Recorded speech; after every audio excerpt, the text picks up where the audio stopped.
नमस्कार किसान भाइयों। आज हम लोग जानेंगे झुलसा कंट्रोल क्यों नहीं होता है। झुलसा कई प्रकार का झुलसा होता है, 2-3 प्रकार से झुलसा होता है। अर्ली ब्लाइट, लेट ब्लाइट और बैक्टीरियल ब्लाइट, ये 3 ब्लाइट होते हैं। तो ये झुलसा क्यों कंट्रोल नहीं होता है, इसके बारे में आज हम लोग जानेंगे। इस वीडियो पर आपको मैं अच्छी तरीक़ा से आपको समझाने का भी प्रयास करूँगा, जिससे कि आपको समझ में आ जाए कि झुलसा क्यों कंट्रोल नहीं होता है, झुलसा में कौन-सा हम लोग को दवा डालना चाहिए, झुलसा को हटाने के लिए हम लोग को क्या उसमें उपाय करना चाहिए। ए टू ज़ेड आपको हर चीज़ आपको छोटा-सा वीडियो में आपको बताने का प्रयास करूँगा। हो सके आपको कहीं पर अगर मिस होता होगा तो उसके लिए मैं माफ़ी चाहता हूँ। तो अगर आप मेरे चैनल पर नए हैं और चैनल को आपने सब्सक्राइब नहीं किए हैं, तो चैनल को सब्सक्राइब कर लीजिएगा और वीडियो आपको पसंद आएगा तो एक लाइक करना मत भूलिएगा और अपने किसान सहपाठी भाइयों को भी ये वीडियो शेयर करने का प्रयास कीजिएगा।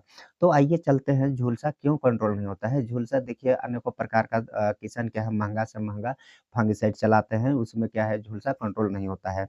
आज आज सस्ता मान के चलिए आज 500 का चलाया, दूसरे बार उसमें 400 का चला रहा है, उस दूस तीसरे बार 800 का चला रहा है, ₹1000 का चला रहा है, 1500 का चला रहा है, 2000 का चला रहा है, 3000 का चला रहा है।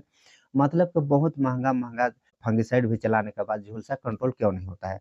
तो झुलसा कंट्रोल नहीं होने का एक बहुत बड़ा रीज़न है, तो इसको मैं आपको वीडियो पर आपको बताने का प्रयास करूँगा और वीडियो पर आप कहीं मत जाइएगा, वीडियो को क्या है लास्ट तक देखने का प्रयास कीजिएगा। तो इससे आपको भी समझ में आएगा कि झुलसा किस प्रकार से कंट्रोल नहीं होता है, ब्लाइट किस प्रकार से कंट्रोल नहीं होता है। तो क्या है ब्लाइट क्या है, कोई भी दवाई रहता है उसको कंट्रोल करने के लिए ही होता है, लेकिन उसका हम लोग सही उपयोग और सही समय और सही डोज़ उसका हम लोग नहीं जानते हैं, तो वो झुलसा कंट्रोल नहीं होता है। और विशेष बात तक क्या है, झुलसा कई प्रकार से होता है, झुलसा 3 प्रकार होता है, अर्ली ब्लाइट हो गया, लेट ब्लाइट हो गया और बैक्टीरियल ब्लाइट हो गया। अब अर्ली ब्लाइट है, उसमें हम अर्ली ब्लाइट का अगर दवाई डालते हैं तब तो कंट्रोल हो जाएगा। अब अर्ली ब्लाइट है और उसमें हम लोग बैक्टीरियल ब्लाइट का अगर दवाई उसमें डालते हैं, फंगिसाइड डालते हैं, तो क्या अर्ली ब्लाइट कंट्रोल होगा? नहीं होगा। बैक्टीरियल ब्लाइट है और उसमें हम लेट ब्लाइट का अगर दवाई डालते हैं तो कंट्रोल होगा? नहीं होगा। तो उसमें क्या है विशेष एक ये भी देखने के लिए मिलता है, तो इसलिए भी झुलसा कंट्रोल नहीं होता है। तो आज जो हम लोग उसको जानेंगे किस प्रकार से कंट्रोल नहीं होता है। तो सबसे फर्स्ट तो हम लोग जानेंगे ब्लाइट कंट्रोल ना होने के कारण। कंट्रोल नहीं होने के कारण क्या-क्या है? मौसम की अनुकूलता, लगातार नमी, ओस या तो फिर धुंध, बारिश, फंगस इ इससे क्या होता है बहुत तेज़ी से फैलता है। फंगस बहुत ज़्यादा फैल गया है, फंगिसाइड का असर नहीं हो रहा है। एक ही दवा बार-बार छिड़कना फंगस के दवा के प्रति प्रतिरोधी रेजिस्टेंस बन जाता है। नीचे की पुरानी पत्ती को न हटाना, पुरानी पत्ती नई पत्ती में संक्रमित हो जाता है। और देर से स्प्रे शुरू करना, जब रोग ज़्यादा दिखने लगता है तब स्प्रे करने से क्या होता है कंट्रोल नहीं हो पाता है। खेत में हवा न लगना, पूरी दूरी न बनाए रखना, ये बहुत ऐसे कारण होते हैं। जैसे कि फर्स्ट में आपको मैं बताया मौसम की अनुकूलता, लगातार लगातार नमी भी आ रहा है, लगातार ओस भी आ रहा है, लगातार धुंध भी आ रहे हैं या तो फिर बारिश का पानी है। इसमें क्या है फंगस बहुत तेज़ी से फैलते हैं। फंगस बहुत ज़्यादा फैल गया है, अ, या तो फिर फंगस बहुत ज़्यादा फैल गया होता है, उसमें क्या है कि कोई भी फंगिसाइड का असर उसमें देखने के लिए नहीं मिलता है। एक ही दवा को आप बार-बार अगर आप छिड़काव करते हैं, तो इसमें भी आपको कोई रिज़ल्ट आपको देखने के लिए नहीं मिलता है। इसमें क्या है रोग प्रतिरोध क्षमता उसका बढ़ जाता है, र मतलब कि रेजिस्टेंस पावर उसका बढ़ जाता है। इस कारण क्या है, कोई भी फंगिसाइड उसमें काम नहीं कर पाता है। या तो फिर वहाँ पर आप ये देखिएगा कि आपका जो भी पुरानी पत्ती है, वो पत्ती को आप नहीं निकालते हैं, पुरानी पत्ती वहाँ आपको वहीं का वहीं है और नीचे नया पत्ती निकल रही है, उसमें क्या है अब आपस में घर्षण होता है और आप आपस में टच होता है, तो उसमें क्या है, नीचे का फंगस ऊपर वाला पत्ती में चला जाता है। तो ये भी कारण एक हो जाता है, इससे भी आपका झुलसा कंट्रोल नहीं होता है। और जब आप एक गलती आप ये भी करते हैं, देर से आप उसमें स्प्रे शुरू करते हैं। जब आपको वहाँ पर आपको ब्लाइट दिखता है, जब आपको झुलसा दिखता है, तब उसमें आपको क्या है, उसमें दवा डालना चालू करते हैं। अगर उसमें पड़ गया, उसमें जकड़ गया तो क्या है आपको आपका कंट्रोल तो हो जाएगा, नहीं होगा की बात नहीं है, लेकिन उसमें आपको बहुत उसमें मेहनत लगेगा। इसलिए क्या है कि आप प्रति 10 से 12 दिन में या तो फिर 10 दिन में आप क्या है कोई ना कोई फंगिसाइड का आप अगर यूज़ करते हैं, अगर आप स्प्रे करते हैं तो आपको इसमें क्या है कि आपको जब दिखने लगता है तब अगर आप उसमें स्प्रे करते हैं तो तब तक क्या है कि पूरा प्लाट में, पूरा आपका पौधा में, पूरा आपका खेत पर क्या है ब्लाइट उसमें फैल गया है। फैलने के बाद क्या है वो कंट्रोल नहीं होगा। तो इसलिए क्या है आपको हमेशा 10 से 12 दिन के अंदर में कोई भी आपको फंगिसाइड का आपको छिड़काव करते रहना चाहिए। अब यहाँ पर एक भी अगर आप ये गलती करते हैं, ये भी गलती करते हैं कि आप वही फंगिसाइड का आप उपयोग करते हैं। इसलिए क्या है वो क्या है कंट्रोल नहीं हो पाता है। उसमें क्या है अगर आपको उसको भगाना है तो हमेशा आपको बदल-बदल करके आपको फंगिसाइड का स्प्रे आपको करना होता है। अब यहाँ पर किसान इसमें भी आश्चर्यचकित हो जाते हैं और कि बहुत किसान को ये पता भी नहीं चलता है। जैसे कि आपको बता दूँ किसान ये भी नहीं जानते हैं जैसे कि मेटालाक्सिल 3.3% प्लस क्लोरोथैलोनिल 33.1%। ये क्या है एक ये फंगिसाइड है, ये सिस्टमिक बेस का फंगिसाइड है। इसमें क्या है आपको कई दवा आपको मिल जाएँगे। अगर आप लेते हैं तो डॉक्टर ब्लाइट नाम से आपको मिल जाएगा, ये भी मिल जाएगा और आपको यही दवा में आपको मिल जाएगा कवच फ्लो मिल जाएगा। तो आप ये सोचते हैं कि पहले मैं डॉक्टर ब्लाइट को स्प्रे किया उसके बाद आप मैं कर रहा हूँ कवच फ्लो को स्प्रे। तो क्या है ये बस इसमें नाम चेंज हुआ है जबकि वो फंगिसाइड एक ही है।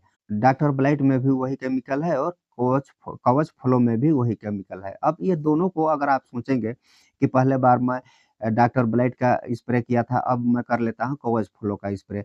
तो यहाँ पर किसान लोग इसी प्रकार से यहाँ पर ठगा जाते हैं। तो वही-वही उसमें दवाई वही-वही फंगिसाइड उसमें स्प्रे हो जाता है। तो इसलिए क्या है, आप वही-वही अगर आप कर रहे हैं तो उसमें आपको आपका क्या है कोई भी बीमारी आपका कंट्रोल नहीं होगा। उसके लिए आपको क्या है, आपको उसमें क्या है उसका टेक्निकल नाम आपको जानना ज़रूरी है। जैसे कि मेटालाक्सिल 3.3% प्लस क्लोरोथैलोनिल 33.1%। आप इसका फर्स्ट में अगर आप इसका स्प्रे करते हैं उसके बाद में आपको क्या है वहाँ पर आपको दवाई बदल देना है। अब उसको दवाई इस प्रकार से बदलना है, उसमें दूसरा टेक्निकल का आपको यूज़ करना है। जैसे कि एज़ोक्सिट्रोपिन 18.2% प्लस डाइफेनोकोनाज़ोल 11.4%। अगर मेटालाक्सिल करने के बाद आप एज़ोक्सिट्रोपिन और डाइफेनोकोनाज़ोल ये इसका अगर यूज़ किया, इसके बाद में आपको कोई दूसरा आपको यूज़ करना होगा जैसे कि मेटिराम 55% प्लस पैराकोलोस्ट्रोबिन 5%। इस प्रकार से आपको क्या है हमेशा बदल-बदल करके आपको यूज़ करना है। ये नहीं कि आप नाम बदल दिया, नाम बदलने से आपका दवा नहीं बदलाता है। बहुत ऐसे नाम होते हैं उसमें नहीं बदलाता है जैसे कि डॉक्टर ब्लाइट आपको बताया, उसके बाद कवच फ्लो बताया, इसमें क्या है सेम टेक्निक है। और उसी प्रकार है एमी-स्टार टॉप ये एज़ोक्सिट्रोबिन और डाइफेनोकोनाज़ोल एमी-स्टार टॉप में भी है और कस्टोडिया में भी है और एज़ोज़ोल में भी है।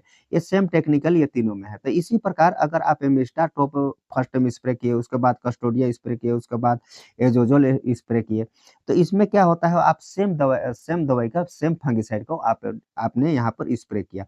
अगर आप सेम दवाई इस प्रकार से अगर आप स्प्रे करते हैं तो आपका कोई भी बीमारी कंट्रोल नहीं होता है। इसलिए क्या है आप टेक्निकल नाम जो आपको बताते हैं, कोई भी यहाँ पर आपको बताता है उसको आप ध्यान दीजिएगा। जैसे कि एज़ोक्सिट्रोबिन 18.2% या तो फिर प्लस डाइफेनोकोनाज़ोल 11.4% इससे। तो आप यहाँ पर जाइए, ये नहीं कि आप नाम पर जाइए। नाम में तो क्या है अमिस्टा टॉप में भी यही है कस्टोडिया में यही है, एज़ोज़ोल में यही है। तो आप नाम में मत जाइएगा। तो इस प्रकार से आप क्या है आप नाम में मत जाइए, आप टेक्निकल में जाइए और इस प्रकार से आप क्या है हमेशा आपको फंगिसाइड को बदल-बदल कर अगर आप स्प्रे करते हैं, तो आपका कोई भी ब्लाइट हो, अर्ली ब्लाइट हो, लेट ब्लाइट हो, बैक्टीरियल ब्लाइट हो, ये आपका कंट्रोल हो जाएगा। तो इसको किस प्रकार से इसको कंट्रोल करने का आपको मैं उपाय बता रहा हूँ। संक्रमित पत्ती जो है, फल या तो फिर खरपतवार वहाँ पर जो है, उसको आपको हटाना पड़ेगा। खेत में हवा का आवागमन होना चाहिए। बहुत आपको एकदम नज़दीक-नज़दीक में आपको नहीं लगाना चाहिए। मेड़ विधि से सिंचाई आपको नहीं करना है, जैसे कि आप खुले में जैसे सिंचाई करते हैं, वो वाला सिंचाई भी नहीं करना चाहिए। आपको क्या है हाँ, ड्रिप सिस्टम से आपको सिंचाई करना चाहिए, टपक विधि से आपको सिंचाई करना चाहिए। और क्रॉप रोटेशन आपको क्या है फसल चक्र का आपको बदलाव करना चाहिए। इस प्रकार से अगर आप करते हैं तो आपको क्या है, आपको बहुत अच्छा रिज़ल्ट आपको देखने के लिए मिलेगा। तो आपको मैं बता दिया अर्ली ब्लाइट, बैक्टीरियल ब्लाइट और लेट ब्लाइट ये 3 ब्लाइट। अब तीनों ब्लाइट को आप किस प्रकार से आप उसको कंट्रोल करेंगे। तो आपको क्या है जो मैं आपको जो रासायनिक दवाई बताने के लिए जा रहा हूँ या तो फिर जो भी आपको दवाई बताऊँगा क्या है लेट ब्लाइट में भी वही काम करेगा, अर्ली ब्लाइट में भी वही काम करेगा और बैक्टीरियल ब्लाइट में भी वही काम करेगा। आपको अर्ली ब्लाइट के लिए अलग और बैक्टीरियल ब्लाइट के लिए अलग और आपको हर चीज़ तीनों ब्लाइट के लिए अलग-अलग मैं जो दवाई बताने के लिए जा रहा हूँ, अलग-अलग नहीं बताऊँगा। इसमें आपका रासायनिक दवाई में आप क्या क्या है सुरक्षात्मक स्प्रे, प्रिवेंटिव स्प्रे मतलब कि आपका फसल पर रोग नहीं लगा है, तब आप कौन-कौन सा ऐसा फंगिसाइड है उसका आप स्प्रे कर सकते हैं। मैनकोजेब 75% 3 ग्राम प्रति लीटर या तो फिर कॉपर ऑक्सीक्लोराइड 3 से 4 ग्राम प्रति लीटर आप इसका 7 से 10 दिन में एक बार इस प्रकार से अगर आप स्प्रे करते हैं प्रिवेंटिव स्प्रे तो आपका में क्या है कोई भी ब्लाइट इसमें अटैक नहीं कर पाएगा। अगर आपका में रोग बढ़ गया होगा तो आप कौन-सा फंगिसाइड उसमें डाल सकते हैं, उसको मैं आपको बता रहा हूँ मेटालाक्सिल प्लस मैनकोजेब।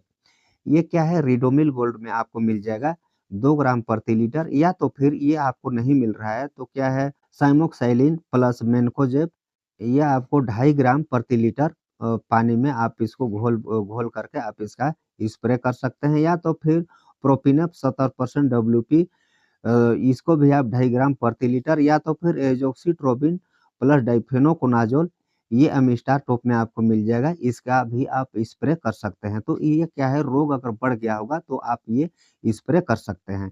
लेकिन आपको क्या है हमेशा आपको दवाई बदल करके ही आपको फंगिसाइड बदल करके ही आपको करना चाहिए। जैसे कि आपने मेटालाक्सिल मैनकोजेब किया, उसके बाद में आपको क्या है साइमोक्सेलिन, मैनकोजेब ये आपको करना है या तो फिर उसके बाद में प्रोपिनेफ 70% ये करना है और उसके बाद में आपको एज़ोक्सिट्रोबिन प्लस डाइफेनोकोनाज़ोल ये आपको करना है।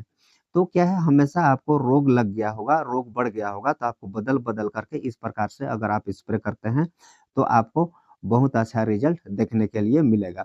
अब उसमें कुछ जैविक विकल्प भी है, अगर रोग नहीं लगा है और रोग लग गया है तो क्या है जैविक फंगिसाइड ये काम नहीं करता है। इसमें है ट्राइकोडर्मा या तो फिर पेसुडोमोनास फ्लोरोसेंस ये भी आप इसका भी कर सकते हैं या और प्लस आप नीम तेल भी इसमें मिला करके करते हैं। या तो फिर आपका में रोग बहुत ज़्यादा लग गया है तो मेटालाक्सिल 3.3% प्लस क्लोरोथैलोनिन 33.1% इसका भी आप उपयोग कर सकते हैं। इसके बाद में अगर आपका नहीं कंट्रोल हो रहा है तो एज़ोक्सिट्रोबिन 18.2% और डाइफेनोकोनाज़ोल 11.4% ये भी आप कर सकते हैं। और मेटालाक्सिल 3.3% और क्लोरोथैलोनिल 33.1% ये आपको 2 दवाई आपको मिल जाएगा, ये डॉक्टर ब्लाइट में मिल जाएगा या तो फिर कवच फ्लो सिजेंटा नाम से सिजेंटा कंपनी का है, ये भी आपको मिल जाएगा। ये दोनों में किसी एक का भी आप स्प्रे कर सकते हैं या तो फिर एज़ोक्सिट्रोबिन 18.2% प्लस डाइफेनोकोनाज़ोल 11.4% ये आपको एमिस्टार टॉप सिजेंटा कंपनी का मिल जाएगा या तो फिर कस्टोडिया नाम से अडामा कंपनी का मिल जाएगा। एज़ोज़ोल ये कात्यायनी कंपनी का मिल जाएगा। तो ये आप स्प्रे कर सकते हैं। अब मेटिराम 55% प्लस पैराकोलोस्ट्रोबिन 5% ये आपको मिल जाएगा बीएसएफ कंपनी का मिल जाएगा। क्लच नाम से भी आपको मिल जाएगा ये पीआई कंपनी का मिल जाएगा और बीएसएफ कंपनी का आपका ब्रियोटॉप नाम से भी आपका मिल जाएगा और एल्काट ये महिंद्रा कंपनी का भी आपको मिल जाएगा। तो ये तीनों में से आप किसी एक का भी आप स्प्रे कर सकते हैं। ये इसमें है मेटिराम 55% प्लस पैराक्लोस्ट्रोबिन 5%। तो ये 3 आपको 3 कंपनी 3 दवा आपको मिल जाएगा तो आप किसी एक का भी आप स्प्रे कर सकते हैं।